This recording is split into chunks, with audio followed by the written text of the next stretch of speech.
Olá pessoal, sejam todos muito bem-vindos ao 7º capítulo da série A Vida no Planeta Marte. Esta série que é muito legal de fazer e nós vamos começar agora, vamos direto às perguntas a Ramatiz por Hercílio Mais. Então vamos à primeira pergunta. Se você gostar do vídeo, não se esqueça, por favor, de deixar o seu like para que mais pessoas encontrem esses vídeos aqui pelo YouTube e conheçam a vida em Marte. Muito bem! E nós estávamos falando sobre a vegetação, sobre o clima, sobre as águas, e nós vamos continuar. A pergunta é: a composição das calotas polares é realmente produto de gelo acumulado à semelhança de nossos polos? E eis que Ramatiz diz: nisso a ciência terrena não se equivocou. Inclusive na anotação das nuvens azuladas que registrou em suas observações. Olha que interessante. O que por vezes nos surpreende é que a mesma ciência, negando oxigênio suficiente em Marte, anota calotas polares e nuvens azuladas que resultam sempre de hidrogênio e oxigênio na fórmula comum. Essas nuvens fundem-se na primavera. Em cada hemisfério, renovam-se no outono, algo semelhante ao que ocorre no vosso globo. Uma parte de água que se evapora, e por falar em evaporar, não sei se dá para vocês perceberem, mas está sendo fumaça das nossas bocas de tão frio que está lá. E é por isso que estava isso aqui, olha, que eu esqueci de colocar. As pessoas perguntam no comentário, nos comentários, por que, né, desse coisinho. Mas essa tecnologia. Dessa tecnologia, mas é que realmente é um pouco frio esta época do ano por aqui, por mais que a gente não esteja perto das calotas polares. Mas, então é isto. Algo semelhante, né, ocorre aqui. Uma parte da água que evapora e outra que segue o curso natural dos canais topográficos e uma última parte infiltra-se fortemente pelo solo, escapando à circulação. Em face da atmosfera marciana ser mais tênue e translúcida, acentua-se a vossos olhos a brilhante alvura das calotas, em contraste com qualquer outra cor, né, por mais suave que seja. Interessante Ramatiz colocar aqui nessa resposta que a nossa ciência não se equivocou em alguns aspectos. E é importante frisar isso, a nossa ciência tem muito conhecimento. Tem muito, mas e conhecimentos ainda muito um pouco importantes. Muito importantes e são necessários para que a gente dê os próximos passos, mas em alguns outros aspectos ela é de certa forma limitada. Mas com o passar do tempo a gente vai crescendo, aprendendo e elas vão melhorando. E outra coisa, falando de ciência, né? Eu sou da frase que o Nassim Haramein diz, né? Que ciência, que espiritualidade é a ciência que nós ainda vamos descobrir, né? E isso é uma frase muito certa. Então, chegamos na próxima pergunta. Que é: essas nuvens azuladas são exclusivamente resultantes das evaporações dos gelos polares? A maior porcentagem provém do agrupamento de vapores de água, expelido por enormes conjuntos de máquinas possantes que fazem parte das instalações gigantescas, produtoras de chuvas e de recursos para atenderem à falta de água e de líquidos químicos nas regiões distantes das redes de canais. Funcionam continuamente com energia extraída da própria atmosfera e possuem admirável capacidade de armazenar novamente revitalizadas as energias consumidas. Então, a gente pode perceber aqui que a ciência lá, ela não se preocupa apenas a nível físico e falando nível físico correspondente ao deles, mas eles tratam também a parte energética, a parte sutil das águas, por exemplo.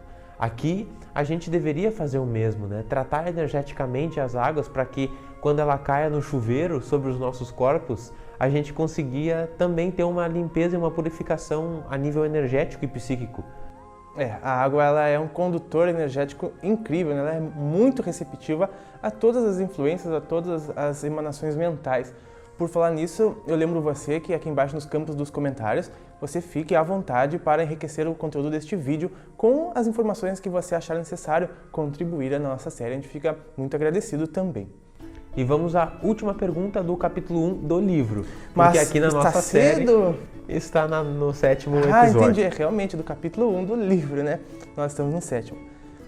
O próximo capítulo é os aspectos humanos. Deve ser muito interessante, né? Como a gente sempre diz, é uma humanidade no universo, né?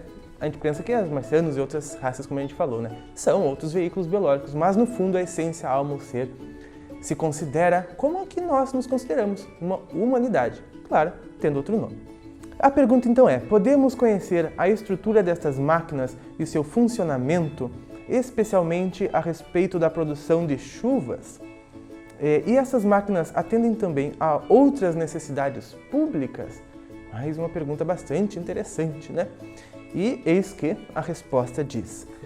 No capítulo referente a indústrias marcianas, olha só que legal, gente, nós vamos ter um capítulo das indústrias marcianas, deve ser algo fantástico. Abordaremos estes detalhes.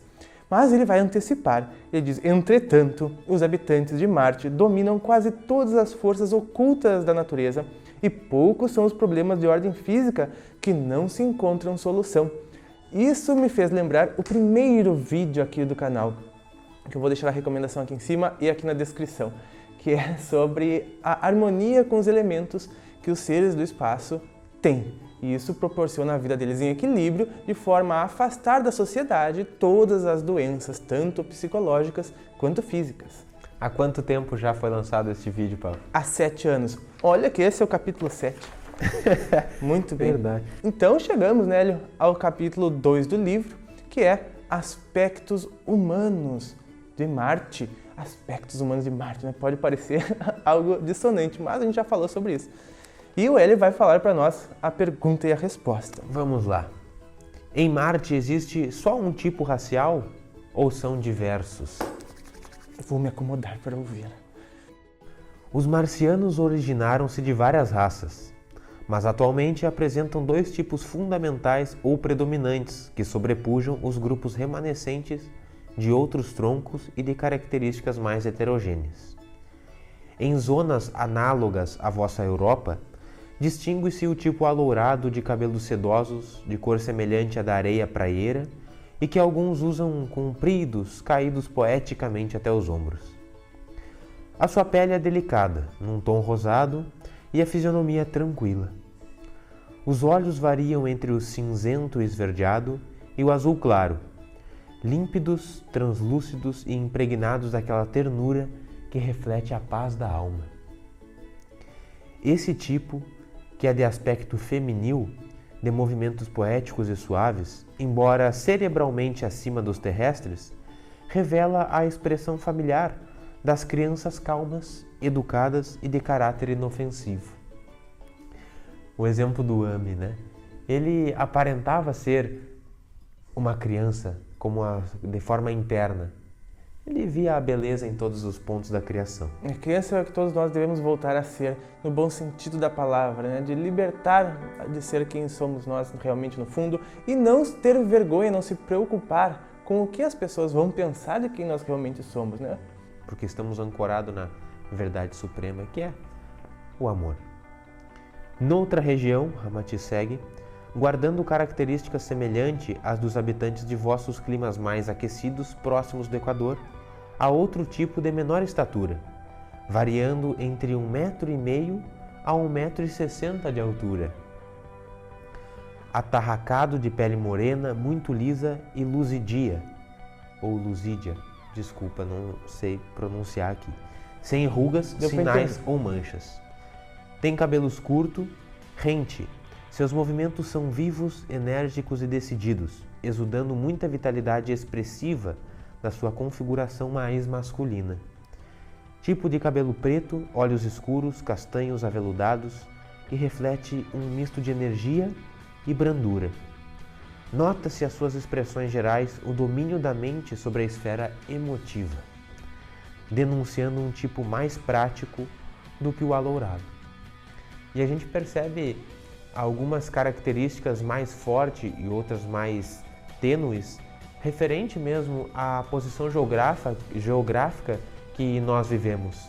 Se nós vivemos em uma região com mais calor, o calor ele inspira mais ação, né? Por mais que se a pessoa não tem tanta compatibilidade com aquele estado ali, ela fica mais xoxa e não consegue atuar tanto.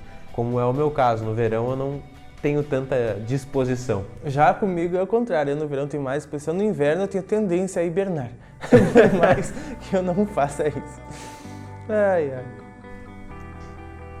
Finalizou-se essa pergunta? Realmente, e a gente fez eu me lembrar, né, aqui da civilização intraterrena do planeta Terra, que a gente viu na série AME, que os seres aqui, eles tinham a pele morena, bem, assim, mais castanha. E os seres altamente, com cérebros mais evoluídos, né, afinal de contas, eles estão domínio psíquico. Domínio psíquico, eles estão em outra experiência já, né. Muito bem. Então vamos à última pergunta do capítulo de hoje, deste maravilhoso sábado ao qual agradeço a sua presença e espero que seja muito iluminado. Muito bem, pergunta: há muitos tipos intermediários, né? Porque é sub-raça, e deve ter, bom, não sei, cada planeta é um, né? Sim, diz ele, e também com expressões peculiares, conforme os tendes na Terra. Alguns ultrapassaram a estatura comum e outros ficam aquém do normal, embora isso ocorra em menor porcentagem do que em vosso mundo. Aqui nós temos muita variedade, né? Porque os etnologistas marcianos já corrigiram as características somáticas e regulares dos dois tipos inferiores, mediante um processo científico que lhes permite atuar com êxito no fenômeno genético, intervindo nos elementos hereditários e agindo na própria cromatina da vesícula seminal. Deste modo, orientam gradual e progressivamente os ascendentes biológicos no crescimento e na formação dos sistemas responsáveis pelas modificações organogênicas. E aqui é legal dizer que eles não se, digamos assim, não se ofendem, digamos, por existir, digamos, uma raça diferenciada da outra, cada uma com sua característica. Eles entendem que é a unidade que todos operam, né? Que isso é a parte de fora, é a parte que menos importa do ser, né? Com certeza. E faço um parênteses já também, dizendo que a experiência dos seres marcianos não é, chamando assim, kármica como a nossa. Portanto, eles já têm acesso a essas tecnologias do astral superior e conseguem operar livremente os corpos biológicos e realmente livram de doenças e qualquer moléstia nesse sentido. E até proporcionam que a própria forma física fique mais bela de acordo com o conceito deles de beleza, que pode ser muito diferente do nosso. Inclusive, tem seres que acham muito estranho as nossas características aqui da Terra, como nariz para fora, né? E outras características. Muito bem. Imagina, porque já tem muitas raças que não tem nariz para fora, né? É tudo reto. Eles devem achar muito estranho. Claro, beleza é muito relativo, né? Todo externo é bastante relativo. Muito bem, agora vamos continuar. Embora é natural também que se defrontem com as influências mesológicas, que caldeiam tipos excêntricos na conformidade de cada região. Já se denuncia um novo padrão geral, um terceiro tipo condicionado a princípios eugênicos mais adiantados. A restante minoria compõe-se de tipos mais heterogêneos, remanescentes das tribos primitivas que habitavam as zonas rurais, mas que também já se reproduzem sobre diretrizes de controle científico. E isso eu gostaria de fazer um outro adendo, falar sobre a própria mudança da raça humana, né? Que o nosso DNA, a gente sabe, muito comum falar no meio da espiritualidade, que existe muita parte desativada do nosso DNA que nós não utilizamos, né? E isso é bastante verdade, e que essas características de DNA, elas podem e vão sendo desenvolvidas e ativadas a ponto de que a gente desenvolva novas habilidades quando tivermos condições internas para lidar com essas novas características e habilidades, que no caso é compreender as leis fundamentais do universo, que são o princípio, a lei do amor. Então, as pessoas que já estão mais alinhadas com este princípio têm predisposição para ativação genética. Então, é assim que irá se sucedendo e já se sucede na humanidade. São updates naturais que vão acontecendo de acordo com o nosso crescimento interno. Perfeitamente. Bom, gente, este foi o capítulo de hoje. Eu espero você amanhã no próximo capítulo e desejo a você uma maravilhosa semana. Lembro de você deixar aqui nos comentários também coisas para complementar a nossa série. Fico muito feliz com a presença de todos vocês. O Hélio acredito também. Com certeza. Maravilha, gente. Um grande abraço e até mais!